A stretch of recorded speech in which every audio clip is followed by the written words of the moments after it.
If there's one car that has helped establish Toyota's reputation, and in fact Japan's car manufacturing reputation in general, for cars that are reliable, dependable, practical and efficient, then that car would have to be the Toyota Corolla. And they have sold huge numbers. Since they were first launched in the second half of 1966, they have sold 45 million vehicles. To put that in perspective, that represents one car sold every 36 seconds for nearly 52 years on average. They're selling a bit quicker now than they did at the beginning. And the interesting thing is that the car Corolla was not the first car in Australia from Toyota to challenge the other manufacturers. That happened in the late 50s when Thiess Construction bought in some Toyota Land Cruisers to help them build that huge project, the Snowy Mountains hydroelectric scheme in the highlands of New South Wales, very rugged territory. But that was before four-wheel drives morphed into SUVs. So it was really the practical sedan, the Corolla, that helped cement Toyota's image and dependability in the car market, and they have gone from strength to strength. Here we are in Noosa on the east coast of Australia in the state of Queensland, where we're launching the 12th generation Toyota Corolla. It's a hatchback and it has an awful lot of features and it has a particularly good looking style. Let's go and have a look at the outside and then go for a bit of a drive. I've always thought of Toyota design as being like a pair of sensible shoes. They're wonderfully practical, but they've never been stylish or even elegant. But I think this new Corolla looks like it has been designed with a clean sheet of paper with style in mind, not just practicality. If you look at it from the back, it has a rather strong back tail, almost a bustle-like rear bumper bar sticking out. LED lights are rather clever too. Strong lines here, but without going over the top. If you look at their CHR, small compact SUV, I think that got a bit of bling on it, a bit too many angles. This, I think, fits an overall package. It then tends to almost slope down a little bit. This line goes down. If you look at the side of some SUVs, they're very flat and horizontal, and that makes them look very square and boxy. But this angles down, and particularly down to what is a relatively short bonnet. If you look at some recent trends, there have been for the rather longer bonnet that bulges a bit and then drops off. Some of the Koreans, even the Porsche Panamera, not a pretty car, has this long look to it as well. This is shorter. In fact, it is being made shorter, and it drops, and it gives the impression of the car of what they call almost cab forward. You're sitting up towards the more important end of the car rather than like a sports car sitting way back. I think overall it has achieved a great goal. It's not huge inside, it's only a hatchback, really made for the front two people, but as a car in its looks, I think it's pretty good. While the seating is comfortable for the driver and front passenger, if you have the seats well back, there is little leg room for the rear passengers. The boot area is also small, being a little over 200 litres for the base model Ascent Sport and the middle range SX, but increases to a bit over 300 litres in the top of the line XR because with its larger 18-inch wheels it does not carry a spare, so they drop the level of the floor in the boot. Actual figures do not appear in the Toyota material, unsurprisingly. When you first get into the driver's seat, your response will depend on which model you are in. If you are in the base model, the Ascent Sport, the dashboard in front of you is quite plain. It has a speedo in the middle and a tacho on the left, and important information is on the right, such as the current speed limit, which the car reads from the road signs, and trip and economy information.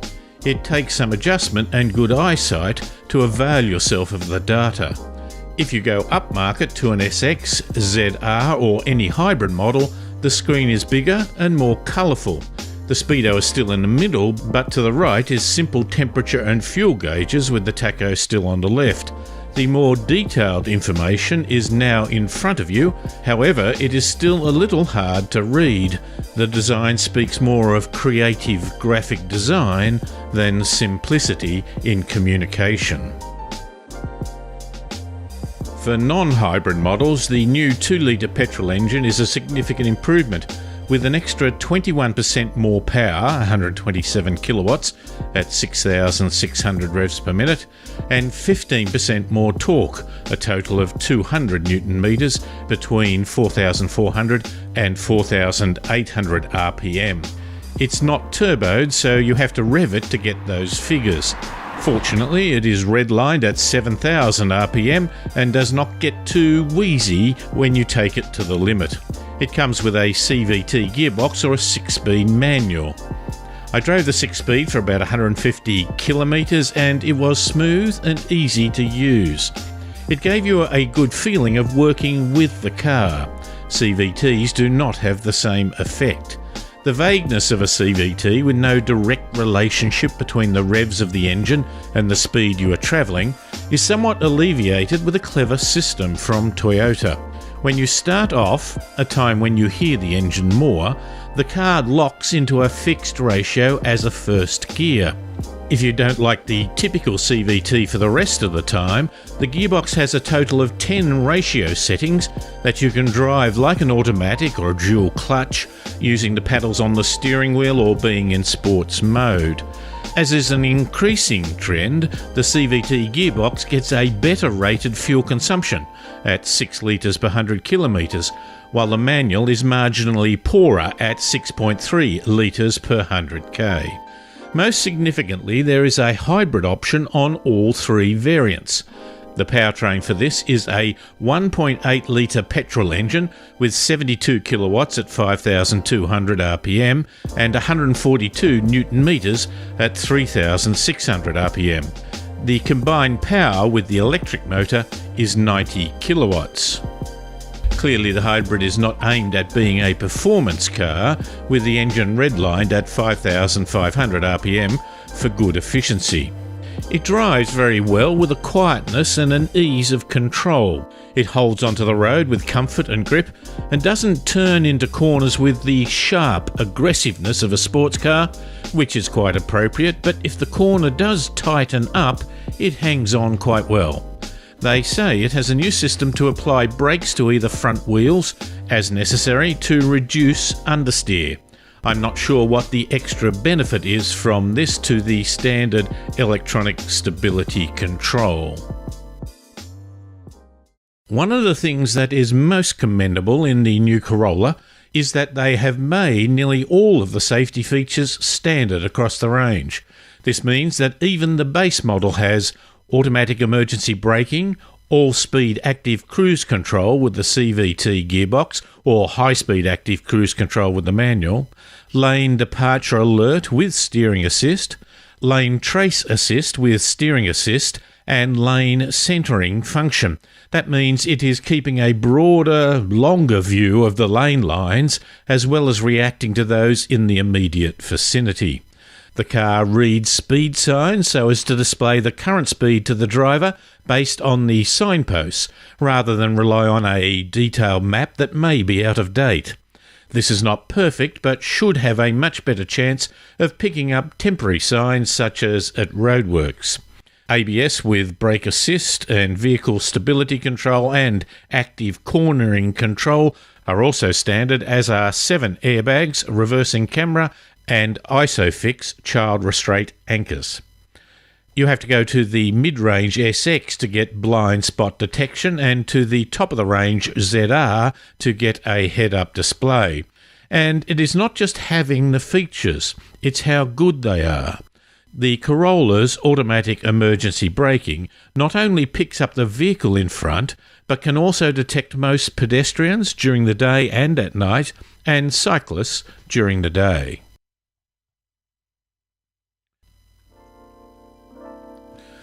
Toyota have reduced the number of variants from 4 to 3, so the entry-level price is a bit of a hurdle to jump.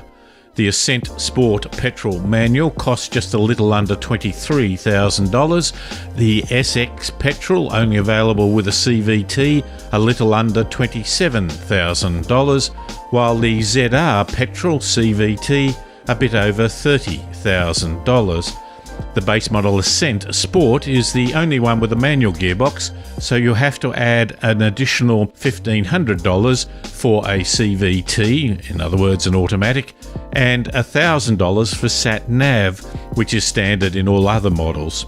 In all cases, the hybrid option is another $1,500. That's not a lot, and represents hybrid technology being available to a much wider market.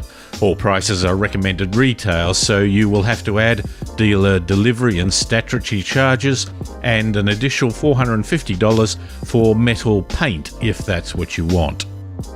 So in summary, an impressive car that raises the bar in quite a number of key areas, including style, power, handling and safety features. As a hatchback, it is compromised in the space inside, but a sedan, which will come later, could help this. It's not the cheapest, and it's really a car that would best suit one or two people, but it will sell well. I'd give it 4 stars. The new Corolla clearly demonstrates that hybrid technology is no longer only an option on the highest price, most luxurious version of the car. It has now become mainstream from the base model up. I had a chat with Sean Hanley, the Vice President for Sales and Marketing for Toyota Australia, at the launch, about how the first Prius hybrid was a major leap of faith, and how important that is proving to be now. Here is an edited version of the conversation. The full interview will also be placed on the website. I began by asking him about the launch of the first Prius. I was the launch manager of the first generation Prius launched in Australia. We launched that back in October 2001. So it was a really significant time. I always tell a story. I didn't realise the significance of the launch of that car myself, even though I was heading it up. At the time, this hybrid technology, I didn't properly understand, I don't think, until many later years now, how significant that launch of that car was for Toyota at the time. Because it was never going to be a big volume seller. I mean, we launched it with a sales plan of 5 a month. Could you imagine that in Toyota at the time, 5 a month? And it was interesting. But, you know, one of our great leaders at the time, John Conamos, he had a vision way back then. And he shared that vision with me. And it's interesting now, here we are some 17, 18 years later. Maths isn't that good, but anyhow, whatever that is, 17 years later. You know about selling 5 or not? Yeah. 17 years later.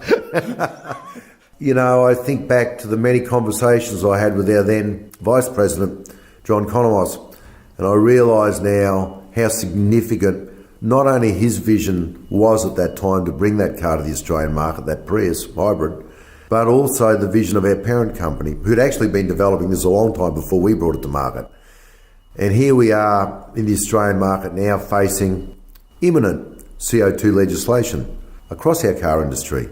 And now I understand the significance and why we did that. The Prius has become synonymous with that environmental concern, with that sustainability, hasn't it? And it's really a strong brand image for Toyota and has been for a long time. Yeah, it has. And look, Prius, when we first brought Prius to market, it was all about the technology. It was about the early adopters, the intenders, the visionaries. So it took on a role as a technological leader for Toyota, albeit, of course, technology's moved, to 20-fold since then. But it was the start of the journey on hybrid. We then launched it through Camry. We've now launched it through Corolla again, but now we broadened the Corolla hybrid range from 1 model to 3. We're going to launch RAV4 next year with a hybrid, and we've got a couple more thereafter we're going to launch with hybrid. So suddenly, and we've always had Prius, we had 3 versions of Prius, I think, as we sit here today. So what we've seen is that Prius was the leader. I think Prius is significant for our Toyota brand still, as you said. It's synonymous with the change of technology. So this whole idea that because we're expanding our hybrid range that we would just consider maybe consolidating or dropping the Prius brand's not a thought. We'll always keep the Prius brand because I think it will always signify Toyota as a leader in technology. It may play a different role, but the role I think it will play will be the role it played back in October 2001 in the future. Because you don't sell many here in Australia. No, we don't. And it never was to be a big volume seller. And this is the point. It was all about the technology. It was all about trying to drive awareness of Toyota hybrid drive technology. That's what Prius was all about. It was never about the volume in its isolation. In fact, when we launched it to do 5 a month, I can tell you we didn't make a red cent. And nor was it ever meant to. We accepted that this technology would take time. Toyota hybrid drive brand awareness, that investment's paid dividends twofold. And when imminent CO2 legislation, I think, is launched or introduced into our country, which will happen, it will happen, I don't know when, but it will happen, then I think that investment, again, will be recognised as significant. It's deeper than volume. Actually, I know people listening to this will maybe raise an eye a little too and think, oh, is it truly? Well, actually it is. It's bigger than volume. It's about our commitment to the global community. And that is, as a car company, we know we've got to reduce our CO2 footprint. It's as simple as that. And we know it beyond legislation. We know it because it's just the right thing to do. Sean, thanks very much for your time. Thank you. And that was Sean Hanley, the Vice President for Toyota Australia of Sales and Marketing, talking at the launch of the 12th generation Toyota Corolla.